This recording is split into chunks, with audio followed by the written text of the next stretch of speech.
So let's be honest. Posting a promotional post maybe once a week isn't exactly marketing. It is considered noise. You have to understand that patients or clients will ignore clinics stuck in 20 social strategies, and you're wasting resources that could bring much better impact and results. But the good news is that I'll show you actual ways to return your social media viewers into patients starting today. Hi, my name is Era Abraham, and I have a hearing loss. And I've also been a patient for many clearing clinics around the world. I launched a startup targeting people who are deaf and hard of hearing to help them become aware of emergency sounds that are calling for their attention using AI and smart devices. And along the way, I've been able to develop marketing strategies to target people with hearing loss. So we need to discuss why certain social media marketing fails. And without understanding what we're doing wrong, we can constantly get into a situation where we repeat the same mistakes over and over again. And so in this video, we're going to talk about what are the ways that can help you with your social marketing strategy. Okay, so there's really three myths that we need to discuss right now. And the first myth that we need to get clear is posting consistently equals results. And the reality is that posting every single day isn't really going to generate results. And often there's a lot of social media gurus out there that would advise you to constantly post. But interesting enough, without naming names, some of them are investors of social media platforms. So it is in their best investment to advise you to constantly post on social media. But the reality is that doesn't always guarantee results. And we're going to discuss what are the things that can help you win on social media. Myth number two is all platforms matter equally. And this is unfortunately another myth. You have to understand that the specific platform that you use should be intentional. So right now we have Facebook, Instagram, Pinterest, YouTube, TikTok, and a number of various different types of social platforms. But not all of them are going to generate the result that you need, especially if your goal is to acquire booking. And we'll talk about what are the ways that you can help select a certain platform that are beneficial for you to attract the specific kind of patients that you want to see. And myth number three is likes equals return on investment. Often we feel a lot of boost of enthusiasm and momentum when we start to see people liking our post. But in this day and age, followers, viewerships, likes are really not the metrics that are necessary when it comes to booking or driving sales. Even some companies can have 10 viewers or 10 likes, but have a great call to action that drives people to actually execute on what their intended goals are. So it's really important that you really think about what exactly is your intended goal and direct your social media post towards that goal. I like to think about social media as a platform to build trust. Now, back in the days when we started into this whole world, it was a place that we all gathered to socialize, and a way to take socialize from offline to online. Now, social media has evolved and changed as it becomes more mature. And one way, particularly for businesses that are trying to attract potential customers, is to utilize social media to generate trust. And that is using signals and behavior science to generate actions that go favorably for what you want to achieve and the traffic that you want to achieve in terms of booking at your clinic. So we need to shift our mindset on what exactly social media is intended for today. What's the culture around social media?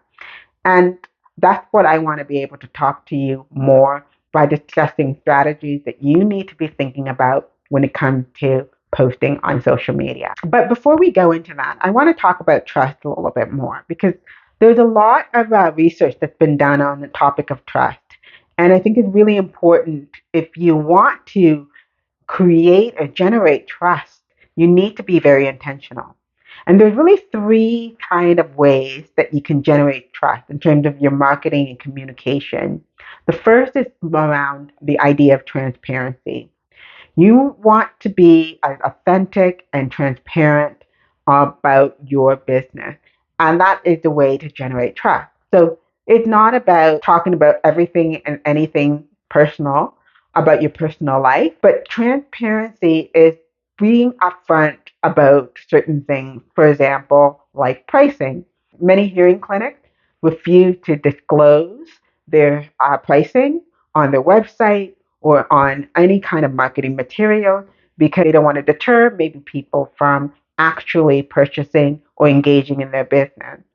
But in this day and age, he's taking people along the ride only for them to find out they're not a good fit is a way that you can sort of break down trust. So being transparent, it only helps you be authentic and stay true to your business brand, but also to help you generate the type of people that you want to see come to your clinic. And also save you time with not having to deal with a patient or a client that you know that you can't really help or serve. So transparency upfront by highlighting what you stand for, what are the prices to make it very clear who you are and what kind of business that you operate in. The second thing that to build trust is active engagement. There are a lot of companies and hearing clinics that actually have people commenting on their posts. There's no sense of engagement from the companies themselves with the followers or people who are commenting on the post. And trust can be when you have a two-way conversation, when you're showing interest and acknowledging other people's presence as they're engaging in your content. So that means not shying away from negative reviews, responding to comments, anything that shows that people are engaging and interacting with your business, whether they sent you a DM to ask you questions. Now, all of these things, if you respond back in a manner that is respectable, there's definitely an opportunity where there's a two-way conversation and engagement. It's really important that it's not a one-way conversation on social media. And the third thing that builds trust is having your previous patients and clients actually telling their stories and their experiences. You can't always be the messenger. Sometimes the guided messages have to come from other people outside of your employees. And your customers are the only ones that can really talk about how great your services are. So you definitely want to create an opportunity for your customers to tell their experience, whether it's through some testimonials or video testimonials, or maybe posting on social media, anything that shows that they really value your presence and your services. So once you understand what trust is on social media and how to generate those trust, let's just get right into the strategy. Strategy number one, be strategic with your platform. So we really need to go back to what exactly is your goal. Is your goal to generate more bookings? Is your goal to generate engagement with your existing patients or your clients who are on social media? Now, each platform has a strength when it comes to choosing one over the other. So let's talk about where you need to focus on when it comes to platform. Facebook being really good for re-engaging existing patients. I do think it's challenging when you want to work with platforms like Instagram, TikTok, any Pinterest, or anything that is visual in nature. People go to those platforms really because they're bored and they want to be entertained. And unless you're in a business or you just got the personality or you're very good at creating entertaining experiences within your practice, then I think that there's a lot of opportunities. But it's very hard for the vast majority of businesses. So that's why when you go on Instagram and TikTok, they tend to be companies that are either showing visual products, it could be somebody who's working in a service industry like building or home repairs, because it can show the before or after. But generally, when it comes to like service business, a lot of these organizations are not seeing the return on investment in terms of booking. So that's why I always say that when it comes to social media, you really want to be focusing on the paid ads, which is either Google or Facebook ads, and I wouldn't consider anything else. Maybe YouTube advertising. I think that's an opportunity there that I don't see being utilized or tested, and so I think that's a good experiment to explore. But I would say, in terms of organic posts, the Google platform is going to be the strongest. And then I would say Facebook would be the best second alternative, and that's just because there are many Facebook groups with people with hearing loss, especially if you're looking for existing, or not even exactly existing, but people who are bought into the idea of wearing hearing aids. You'll definitely find them in Facebook. There are people with hearing loss that are posting on Instagram. A lot of that content is what I find very individual. It's not service based.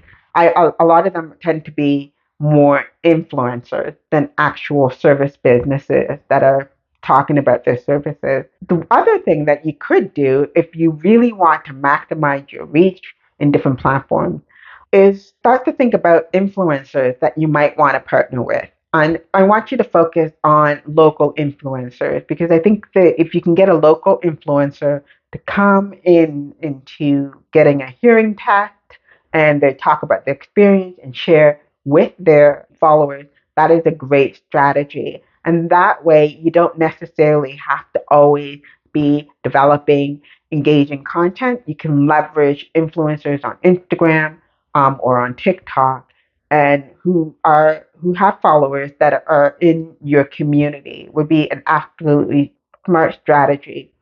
Now, let's talk about in terms of platforms that can support local marketing. Now, virtually all the social media platforms can accommodate for local marketing advertising. The best platform that is being utilized for local search is generally Google. Although there are other platforms that people might utilize to search, but it depends on the demographic that you might be targeting.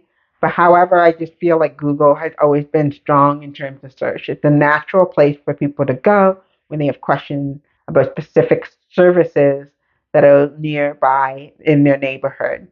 Now, once you understand you're focusing on platforms that enhances local marketing, the second thing is you're looking at social platforms that you can utilize for the type of content, educational content.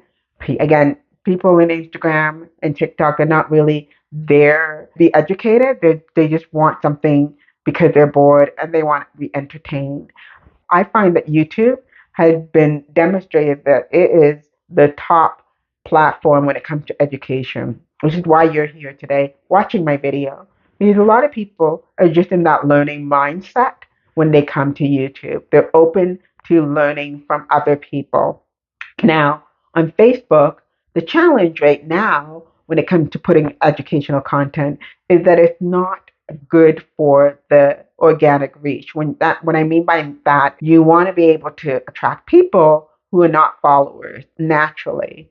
And so Facebook tend to be really good if you have people who are already following you that might see your post. But even then, statistics have shown that not a lot of people are able to see the content that they're following. So strategy number two is post educational content. I didn't exactly discuss this in detail as one of the three ways to build trust, but I really believe that building educational content is the way to go when it comes to marketing, especially under the topic of hearing care. There are so many ways that you can educate your existing patient or even new patient, depending on what areas or where they're at in terms of their hearing journey. Some people are in the very early stage of their hearing journey. So they don't really know what exactly is happening to their ears, but they understand that something had happened, something shifted and changed. That is an opportunity for you to provide educational content to explain what are the potential changes that one might be experiencing and what are some of the reasons why it's happening. Other people are like, I understand that I am in a situation where my hearing is no longer the same. And I know that I need to be buying hearing aids, but well, I don't know what to do. There are opportunities to develop content that centers around them. And then there are people like myself who have hearing aids. I'm comfortable with wearing hearing aids. I don't need to be convinced about wearing hearing aids. I understand the technology very well, but I might want to know, well, what else do I don't know that is happening in terms of new technologies, Bluetooth opportunities that might be able to enhance my life. And so you want to be able to develop content that centers around those type topics to help people who already are wearing hearing aids or who just want to get the most of their hearing devices. Then you might want to re-engage your existing patients. So these are kind of content that you can bring that tells them about what are the latest devices that are on the market, or some topics that might be interesting to them about what is going on in the clinic that are more personal to their relationship with you so that you can stay in touch. Strategy number 3 is turn patients into advocates. Now, as I mentioned before, building trust is really important, and you can't always be the messenger. It's much more effective when other people are speaking about your business in a favorable way. And the best people to do that are your existing patients. So these could be posts on about testimonials, to post about their transformation and experiences. Maybe it's somebody who hadn't tried a hearing aid before and now they're completely sold on it. They can't imagine their life without hearing aids anymore. Maybe it could be the musician who had a very particular preferences for certain sound and how you were able to adjust or tune the hearing aid to help them go back on stage and perform and do their job in their career or something that they're very passionate about. It could be also somebody who is a world traveler and going around the world with hearing aids and how you help them stay prepared while they're traveling abroad. There's just so many things that hearing aids intersect with life, and having your patients talk about their experiences is golden content that can really help people who are on the fence to decide whether they want to work with you or go to the next clinic in the nearby neighborhood. So really think about what exactly the content that I want to be able to generate that is not exactly your clinic who are the messenger, but somebody else that is talking on your behalf. So here's what I think you should utilize in terms of strategies for social media. One, you want to be using YouTube for educational content, whether that's the video testimonial or some how-tos. You can use YouTube to post your content, but use the videos embedded in your email sequence to onboard new patients, or it could be to post on your website. Number 2 is to use Facebook to engage your existing patients that are following you on social media and other people who have some kind of close relationship with your clinic. Those people would love to hear what the behind the scenes stories, but also educational content that will help them along their journey. The third thing that I would use is a micro influencer, but specifically local to your community. So you certainly want to have people who uh, have a large following, not necessarily more than 100,000 or million followers, but just a small number of followers that are local, and they will be very willing to generate content with you to help build their profile and their connection with the community. So definitely look at local micro influencers in your neighborhood who you can bring in to do a small little hearing test and have a talk about hearing healthcare. And these could be fitness influencers, they can be health and wellness coach. Anybody who's in the wellness space will be very valuable. So your topic will be much more in line with their followers. And number four is to use paid ads for Google ads and also Facebook ads. Test and see which one is giving you the biggest return on investment. Marketing is a journey, it's an experience to build relationship with people. So it isn't one and done thing. So but if you're looking for quick results, but you might not exactly get quality patients, especially if you're looking for a specific type of persona. Facebook ads and Google ads will bring all kinds of people, but they're not the type of people that you want to engage with. Something to keep in mind. So that's it. If you're looking for ways how you can apply any of this, what I shared today, or anything that I can help you on a one-on-one basis, we can definitely talk more. If you find all of this interesting and you want to learn more, wait for the hearing aid low battery tone to watch my other videos. Wait for it.